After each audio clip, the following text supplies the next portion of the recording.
बच्चों good morning. संस्कृति class में आपका स्वागत है। आज हम बच्चों टेंस के बारे में बात करेंगे।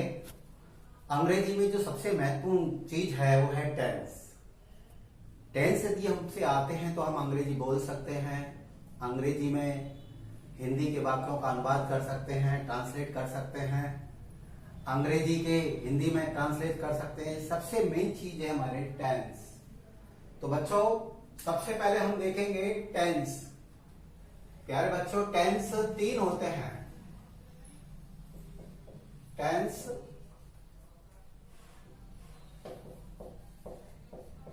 अंग्रेजी में तीन होते हैं। प्रेजेंट टेंस,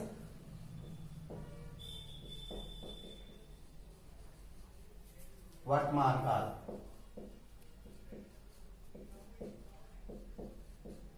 टेंस माने बच्चों काल होता है, काल यानी समय,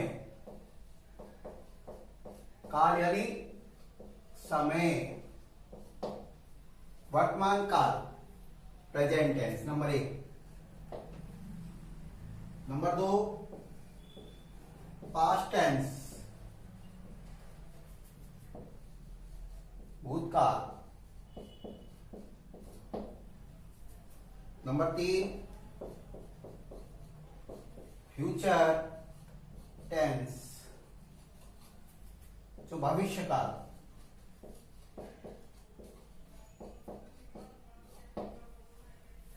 ये खासतौर से तीन टेंस हैं, यानी अंग्रेजी में तीन ही टेंस होते हैं। टेंस का मतलब काल, present tense, past tense, future tense. वर्तमान काल, भूतकाल, भविष्य काल।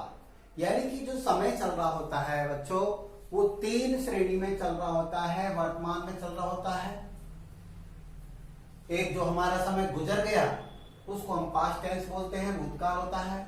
और जो हमारा समय आएगा उसको हम भविष्य काल बोलते हैं, फ्यूचर टेंस बोलते हैं। इन्हीं को हम अंग्रेजी में टेंस बोलते हैं। यानी कि वाक्य तीनों ही कालों में चलते हैं, उनका हम अंग्रेजी भाषा में किस प्रकार से ट्रांसलेशन करेंगे, अनुवाद करेंगे, वही हमारा टेंस कहलाता है।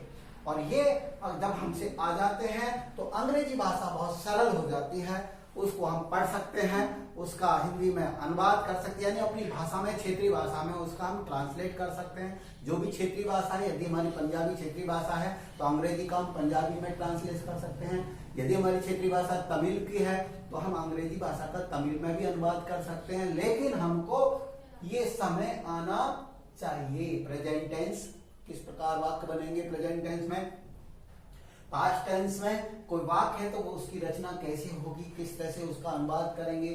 फ्यूचर टेंस आ रहा है तो उसमें हम किस प्रकार से अनुवाद करेंगे। तो बच्चों हमको सबसे मेन चीज जो है टेंस समझना जरूरी है। तो फिर आगे देखते हैं। इन प्रत्येक टेंस की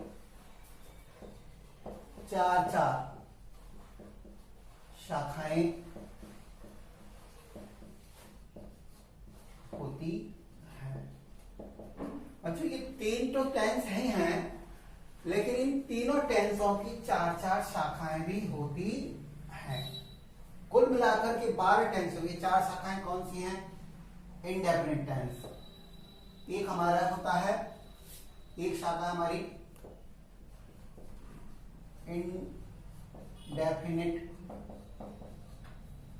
इंडेफिनिट एक शाखा है। दूसरी है कंटिन्यूअस,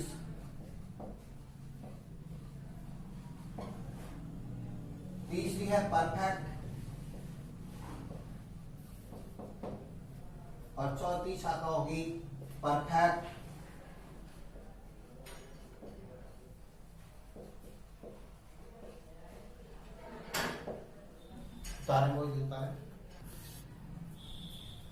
हाँ तो बच्चों हम टेंस के बारे में बात कर रहे थे। टेंस अंग्रेजी में तीन है, present tense, past tense, future tense. भविष्य में भविष्य काल, भूतकाल, वर्तमान काल, ये तीन टेंस हैं और तीनों की तीनों टेंसों की चार चार शाखाएं हम बता रहे हैं आपको। इंडेफिनिट टेंस होता है, चाहे हम प्रेजेंट इंडेफिनिट कह लेंगे, पास्ट इंडेफिनिट कह लेंगे, फ्यूचर इंडेफिनिट कह लेंगे। कंटिन्यूस टेंस होता है, present continuous, past continuous, future continuous बच्चों। Perfect, present perfect, past perfect, future perfect. चौथा है परफेक्ट कंटिन्यूस टेंस, यानी प्रेजेंट परफेक्ट कंटिन्यूस होगा हमारा, पास्ट में भी पास्ट परफेक्ट कंटिन्यूस होगा, फ्यूचर में भी फ्यूचर परफेक्ट कंटिन्यूस होगा। तो प्रत्येक टेंस की चार चार शाखाएं होती हैं। तो कुल मिलाकर के हम 12 टेंसों पर चर्चा करेंगे, 12 टेंस पढ़ेंगे अंग्रेजी में। तो बॉयज, आज हम सबसे पहले प्रेजेंट टेंस की बात करते हैं। प्रेजेंट टेंस वर्तमान काल। वर्तमान काल में भी, वर्तमान काल में इज, आर, एम का प्रयोग। वर्तमान काल में इज, आर, एम का प्रयोग कैसे होगा, ये हम आज बताएंगे वर्तमान काल में। बच्चों, वर्तमान काल में स्थिति या व्यवसाय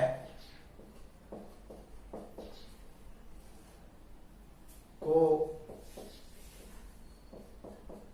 बताने के लिए इज, आर, एम का प्रयोग होता है। यानी वर्तमान काल में प्रेजेंट टेंस में किसी की स्थिति बतानी है या व्यवसाय बताना है तो हम इज या आर या एम, ये बहुवचन है आर, या मैं आपको क्लियर भी कर देता हूं कि इज, अच्छा इज, इज माने है होता है एक वचन के लिए।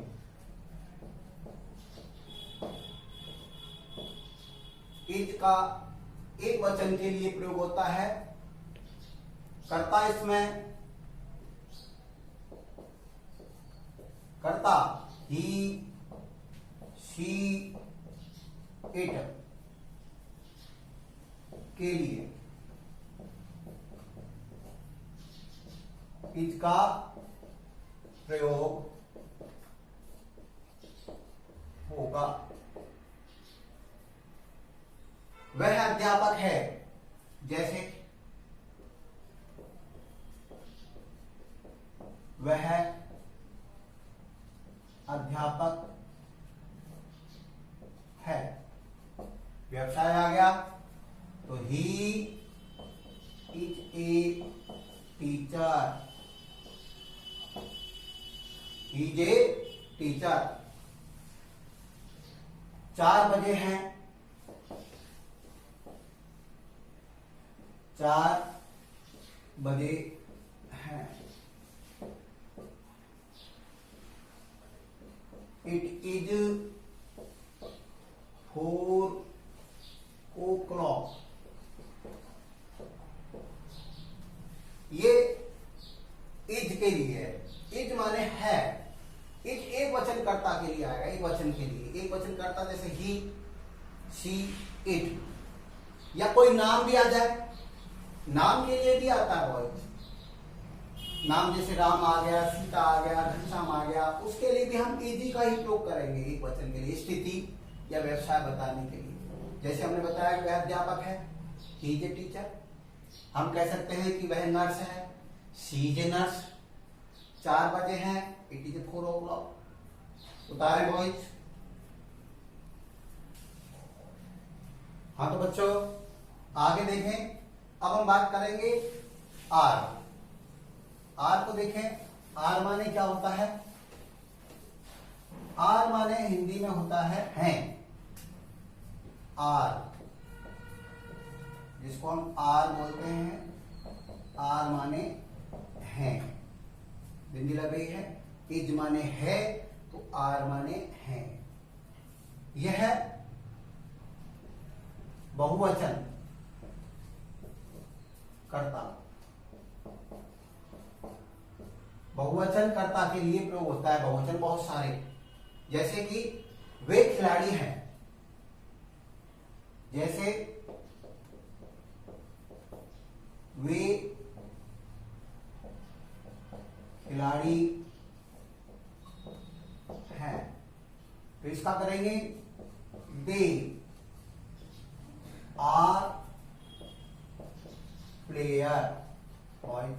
वे खिलाड़ी हैं, दे आर प्लेयर। आर का प्रयोग जो बताया आपको, आर का प्रयोग दे के साथ, यू के साथ, वी के साथ होगा। आर का प्रयोग, आर माने है, दे माने वे, यू माने तुम और वी माने हम। ये इसके साथ स्थिति बताने के लिए, व्यवसाय बताने के लिए आर का प्रयोग होगा, दे के साथ, यू के साथ, वी के साथ। जैसे तुम, दूसरा वाक्य ले हम यहां पर, तुम विद्यार्थी हो,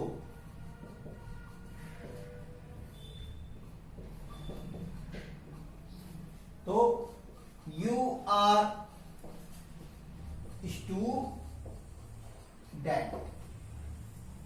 सुना है बस, उतारे इसको। हाँ, तो आगे देखें। अब देखेंगे बच्चों एम। अब हम एम का प्रयोग देखेंगे इसमें कि एम कहां प्रयोग होगा वर्तमान काल में। तो सबसे पहले हम एम, इसको देखिए हम एम। तो एम माने हूं होता है, हूं।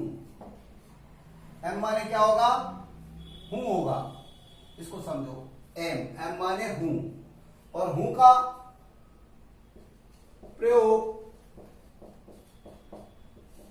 आई के साथ होगा। आई माने मैं, इस आई के साथ होगा, आई के साथ एम का प्रयोग। बच्चों ध्यान रखो, एम माने हूं हिंदी में, और एम का प्रयोग केवल आई के साथ होगा। आई माने होता है मैं, यानी स्वयं, मैं के लिए। जैसे मैं नाई हूं, मैं नाई हूं। आई एम, बार बार आई एम, बार बार। यहां पर हूं का, हूं के लिए एम माने हूं होता है, ध्यान रखना। हूं के लिए अंग्रेजी आई के साथ एम लगेगी। दूसरा हम देख लेते हैं यहां पर एक, मैं दर्जी हूं, तो आई एम टेलर, बॉयज। ध्यान रखना, एम तो बच्चों ये प्रेजेंट टेंस में कोई भी स्थिति बताने के लिए, क्या बताने के लिए, स्थिति या व्यवसाय बताने के लिए इज, आर, एम का प्रयोग होता है बच्चों। और ये तीनों चीज हम समझे कि इज एक वचनकर्ता के साथ बताया था भी, आर बहुवचनकर्ता के साथ प्रयोग होता है, आर माने है होता है, और एम माने मैं, स्वयं के लिए हूं, उसके लिए स्थिति या व्यवसाय बताने के लिए हम प्रयोग करते हैं। जैसे तीसरा उदाहरण करें, आज मैं क्यों उदास हूं। आज मैं क्यों उदास हूं, ये स्थिति बता रहा है। आज मैं क्यों उदास हूं, तो प्रश्नवाचक है तो वाई लगा देंगे। Why am I sad today. Why I am sad today boys, बता रहे हैं इसको। Why am I sad today, ये स्थिति हमने बताई बॉयज एम का। तो ये वर्तमान काल में स्थिति या व्यवसाय बताने के लिए इज आर एम का वर्तमान काल में प्रयोग होता है बॉयज, बता रहे। हाँ तो बच्चों इसमें देखा आपने प्रेजेंट टेंस में, जैसे मैं नाई हूं, I am a barber, B R B E R, मैं दर्जी हूं, आई एम ए टेलर। ये हमने एम का प्रयोग करना सीखा, इज के बता दिया, आर का भी हमने सीख लिया। तो बच्चों आपको ये प्रेजेंट टेंस में स्थिति और व्यवसाय के बारे में किस प्रकार का आज ये लगा, शेयर करें, लाइक करें, कमेंट्स करके बताएं। और अच्छे अच्छे विद्यार्थियों को, अपने अपने सभी विद्यार्थियों को जो समझते हैं, जो टेंस पढ़ना चाहते हैं, अंग्रेजी सीखना चाहते हैं, उनकी उद्यम है कि मैं एक बार इंग्लिश, एक समय इंग्लिश बोलना सीख जाऊं, तो वो शेयर करें, कमेंट्स करके जरूर बताएं। जय हिंद, जय भारत।